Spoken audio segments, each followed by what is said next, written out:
Bismillahirrahmanirrahim. Elhamdülillah və salatu və selamu ala Rasulillah. Əmmə bə'd. Birinci, bütün nemətlərinə görə Allaha çoxlu şükürlər olsun. Ən böyük nemət haqqına getmək, haqq üzərində olmaq və doğru iman sahibi olmaqdır. Və insan da buna həmişə çalışmalıdır ki, iman doğru olsun, düz olsun və əməli doğru və düzgün olsun. Və sonra, sevgili qardaşlar, bəzən olur ki, insanlar haqdan üz çevirir və bu haqdan üz çevirməsinin səbəbləri var. Nə üçün? Bəzən olur, bəziləri müəyyən bir səbəblər gətirir, bəhanələr deyək, səbəb yox, bəhanə gətirir ki, yox, filan kəsə görə, yox, filan şey, peşman şey, yox. İnsan övladının haqqı qəbul eləməməsinin səbəbləri var.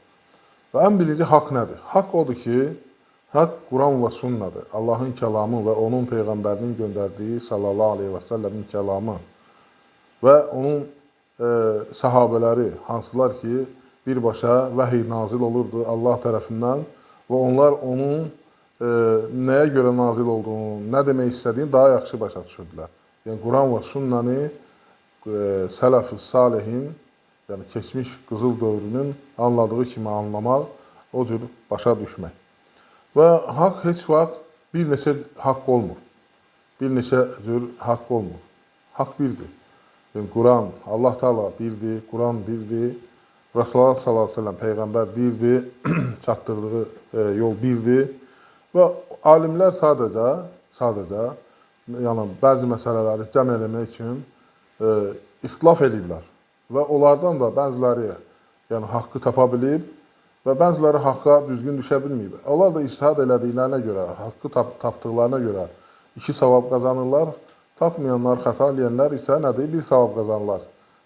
Amma haqq da, həmişə demişik ki, Əhl-i Sünnə və Cəmaət əqidəsində fətvalar və yaxud da alimlərin sözləri Quran və sünnəyə müvafiq olmalıdır. Yəni, əsli o bulaqdan su içməlidir. Və həmçinin əlaməti var. Yəni, əlamət də nədir? Quran və sünnəyə müvafiq olmaq. Və sələf-i salihin fəhmi deyirik biz həmişə. Yəni, o bayaq qeyd etdim ki, onların dediklərinə, onların başa düşdüklərinə müvafiq olmalıdır, mütləq şəkildə. Çünki Quran və sünnə buna şahidlik eləyir və bizə onu tövsiyə eləyir. Və bu barədə ayətlər var və hədislər var çoxlu. Rasulullah sallallahu aleyhi və səlləm buyurub, ancaq mövzumuz o deyil, bu haqda danışmışıq. Yəni, ona görə də deməli, Quran və sünnənin onları başa düşdüyü kimi başa düşməyi lazımdır. Və insanlar haqqı nəyə görə qəbul eləyə bilmirlər və yaxud da eləmək istəmirlər və yaxud da eləmirlər. Və bunlar səbəblər var burada. Birincisi, ata-babalarımızın deyirlər, yəni etdiklərin, onların dediklərin, onlara təqlid edirlər. Dərdi-bəla orasındadır ki, əvvəl heç olmasa ata-babalarının yolunu gedirdilər və ondan heç vaxt dönmürdülər. Görürsən ki, Rasulullah sallallahu aleyhi və səlləmin vaxtında Quran nazil olanda öz adət və ənənələrini qoruyub saxlayırdılar, batil də olsa. Amma indi görürsən ki, deyirlər, məsələn, biz dədə-babalarımızdan nəyi görmüşük, onu təqlid eləyirik, amma baxırsan ki, heç bir, xırda bir əlamət də yoxdur ki, onu təqlid eləsinlər. Fərq görürsən ki, başqa şeylər var ki, məsələn, kafirlərdən keçir və yaxud da başqa bizə yad olan yerlərdən gələn şeylər var ki, bunlar, məsələn, yaxın tarixdə olan ata-baba yolları da yoxdur. Və nədir? Bu insana çox təsir edir.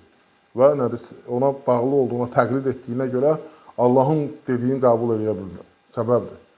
Əlbəttə, ata-babaların yolunu getmək olar. Amma Allah Teala'nın dediyini atıb, onların dediyini tutmaq olmaz.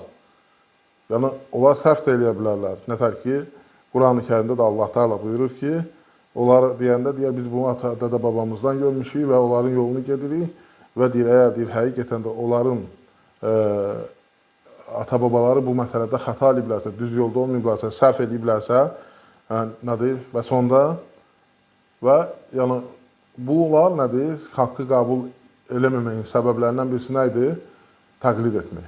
Yəni, təqlid etmək, ata-babalarının yəni yolunu təqlid etmək. Və həmçinin bəzi insanlar haqqında nədir? Həddi aşmaq. Məsələn, məsum insan yoxdur. Əlbəttə, xəta eləyən də var. Amma bəziləri var ki, məni filan kəsin bunu deyibsə, mən şeyxim və yaxud da mən məzhəbimin alimi səhvdir. Nədir? Mən ona tabiyəm. Nə istəyir desin. Yəni, biz insanlara nədir? Bağlı deyilik. Biz haqqa bağlıyıq. İnsanlar xəta da eləyə bilər, səhv də eləyə bilər. Və ona görə də insanları, onlar nədir? Allah Teala'nın nazil etdiyinə bərabər tuturlar. Allahın dediyinə bərabər tuturlar. Resulullah sallallahu aleyhi ve sellem dediyinə bərabər tuturlar. Yəni, bu da insanlarda təəssübkeşlik yaradır. Yəni, mənim dostum belə deyib və yaxud da şeyxim belə deyib və yaxud da mənim məzhəbimdə və mənim təriqətimdə belə deyibsə qurtardırır. Hətta bəziləri var ki, deyir, biz bilirik, məsələn, bunu Resulullah sallallahu aleyhi ve sellem eləməyib, deməyib və yaxud da sahabələr eləməyib, deməyib. Ancaq biz bunu belə görmüşük, yəni biz öz dediklər alimlərimizə və yaxud da şeyxlərimizə təqlid edirik. Yəni, bu cür təqlid düzgün deyil. Təqlid eləyə bilər o vaxt ki, bayaq dediyimiz kimi, yəni, onlar Quran və sünnəyə müxalif deyilsə, alimin dadı getmək lazımdır. Yəni, alim sən çünki Allah Teala Quranda buyurur ki, fəsəlu əhlə zikri in kuntum la ta'lamun. Bilmədiklərinizi elm əhlindən soruşun. Yəni, onların dediklərini eləyin. Amma elm əhli əgər düz yolda deyilsə və o bidət eləyirsə, xurafat eləyirsə, nə də onlara bağlı olmaz. Ona görə də nədir? Haqqı qəbul eləməyənlərdən, eləməməklərinin səbəblərindən birisi də budur. Həmçinin haqqı qəbul etməməklərinin səbəblərindən birisi insanlar yaşayıblar və onu o cür görüblər, həmin o adətlərə təqlid edirlər və o da yəni, insana təsir edir ki, haqqı qəbul eləyə bilmir və o cür gördüyünə görə onu da yəni, onu tam şəkildə təqlid edir və onun ardınca gedir və haqqı yəni, görmür də, istəmir qəbul eləmək. Yəni, onlar bağlıdırlar ona. Yəni, bağlıdırlar və onlar da müxalifdirsə Quran və sünnəyə. Və problem burada olur. Yəni, Quran Allah və Rasulun dediyinə və onda bölünmələr də çoxalır. Məsələ ondadır ki, haqqı qəbul eləməyən də bölünmələr də çoxalır. Çünki hər kəsin öz fikri var, değişilir bunlar, tez-tez. Bayaq dediyimiz kimi haqq değişilmir, heç vaxt. Heç vaxt değişilmir və birdir haqq. Və ona görə də təsir edir. Və həmçinin təkəbbürlük. Təkəbbürlük nədir? Nə deməkdir? Haqqı haqdan üst çevirmək və başqalarını aşağı baxmaq, başqalarını aşağı görmək. Yəni, özün ağıllı görmək, özün üstün görmək, özün həmişə düz görmək. Haqq belə gəlsə, Allah və Rəsulü dedi desə də, böyük alim belə dedisə, sahabə də deyilsənsə, xeyri yoxdur. O təkəbbürlüyü, ona gələn özündən razılığı onu neyniyir? Məhv edir. Və ona görə də yəni, haqqı qəbul eləməməyin çoxsu səbəblərindən birisi odur. Yəni ki, ona təkəbbürlük gəlir. Və həmçinin öz dəstəsinə, öz cəmaatına, öz qəbiləsinə, öz məzhəbinə, öz şəxslərə bağlı olmaq haqqı qəbul eləyə bilmir. Məsələn, bəziləri var ki, özlərinin cəmaatları var, özlərinin dəstələri var, özlərinin belə deyək, quruqları var. Və onlar nədir? Qəbul eləyə bilmirlər, çıxa bilmirlər. Yəni, haqqı qəbul eləyə bilmirlər. Deməli, onlar da nədir? Bunlara qarşı nədir? Öz dəstəsinə, öz partiyasına, öz cəmaatına, öz hizbinə, öz qəbiləsinə. Bunlara nədir? Bağlılığı var, təəssübkeşliyi var, haqqı qəbul eləyə bilmirlər. Bayaq da dedik ki, haqq Quran və sünnədir. Bunu qəbul eləyə bilmirlər. Səbəblərdəndir. Və həmçinin həsəd. Həsəd etmək də nədir? O qədər həsəd aparır ki, istəyir ki, onun əlindən o yuxa çıxsın o da. Və bu da mühüm məsələlərdən birisidir. Və o nə edir? İnsan həsədindən nədir? İstəyir ki, onun əlindən çıxsın və o olmağını istəmir, özü də qəbullamır və ona da qarşıdır. Və həsəd onu boğur. Hətta məsələn, kafirlər, onlar da bilirlər ki, müsəlmanların ailələri gözəldir, bu yol haqdır, düzdür, təmizdir. və keçmişdə də olub ki, bilirdilər ki, bu Quran və yol doğru kitabdır və Peyğəmbər sallallahu əleyhi və səlləm gələcəkdi, seçiləcəkdi, xurmalar çox olan yerdən, ərəblərdən və həsəd nədir? Bunu qəbul eləməyə qoymurdu. Keçən vaxtlarda da, yəni əvvəllərdə də, indi də. Və çoxsu, məsələn, həsəd aparır. Və həsəd də ümumiyyətlə hər bir şeydə, yəni, və o neymətdir, iman da neymətdir, onun getməsini istəyir və o həsəd aparmaq onu qoymur qəbul eləməyə haqqı. Və həmçinin şəxsi ədavət. Bilir ki, haqdır. Şəxsi ədavət olduğuna görə özü də qəbul eləmir, başqalarını da qoymur ki, haqqı qəbul eləsin. Və bu şəxsi ədavət də nə edir?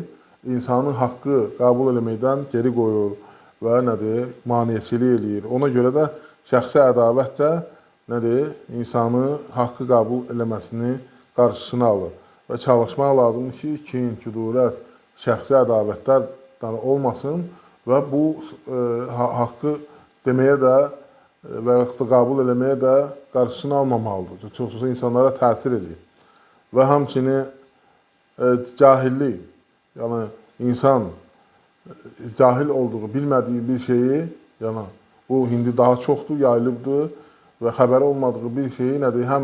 Həmin haqla ədavət aparır və onun əhli ilə ədavət aparır.